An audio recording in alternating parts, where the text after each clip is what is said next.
2020-24 காலகட்டத்தில் அதிக விலைக்கு சூரிய ஒளி எனும் சோலார் மின்சாரம் வாங்கும் வகையில் விநியோக ஒப்பந்தங்களை பெறுவதற்காக தமிழகம், ஆந்திரா, ஜம்மு 100 கோடி லஞ்சம் கொடுத்ததாகவும் இதை மறைத்து அமெரிக்க நிறுவனங்களிடம் முதலீடு பெற்றதாகவும் அதானி குழுமம் மீது நியூயார்க்கில் உள்ள புரூக்ளின் பெடரல் நீதிமன்றத்தில் குற்றச்சாட்டு பதிவு செய்யப்பட்டது.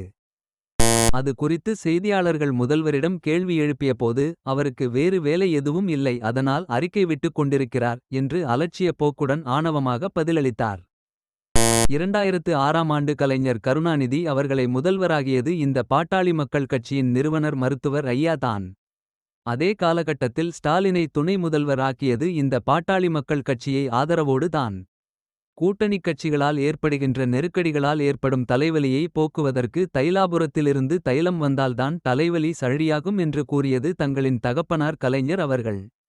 அவர்களிடமிருந்து நீங்கள் இன்னமும் அரசியல் கற்றுக்கொள்ள வேண்டியது நிறைய இருக்கிறது.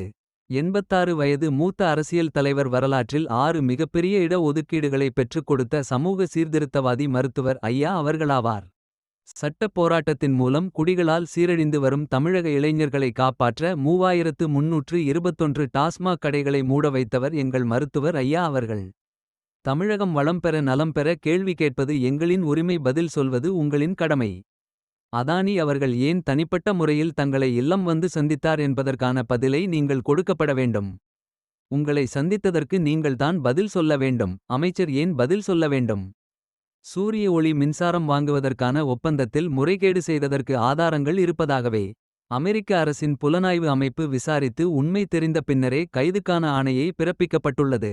அரை நூற்றாண்டு காலம் அரசியலில் ஆதிக்கம் செலுத்தி மக்களுக்கு நன்மை செய்து வந்த மருத்துவர் ஐயா அவர்களுக்கு இது போன்ற அவமரியாதையும் அலட்சியமும் கண்டதில்லை. எங்கள் தொண்டர்களை கட்டுப்படுத்த முடியாது. தமிழ்நாட்டின் மானம் சந்து சிரிக்கின்றது. எனவே ஸ்டாலின் அவர்கள் அதிபர் அல்ல, முதல்வர். எனவே பதில் சொல்லித்தான் ஆக வேண்டும். எங்கள் ஐயாவை கொச்சைப்படுத்திய ஸ்டாலின் அவர்கள் மன்னிப்பையும் வருத்தத்தையும் கேட்க வேண்டும் என்று மருத்துவர் அன்புமணி டெல்லியில் இன்று மதியம் பேட்டி அளித்தார்கள்.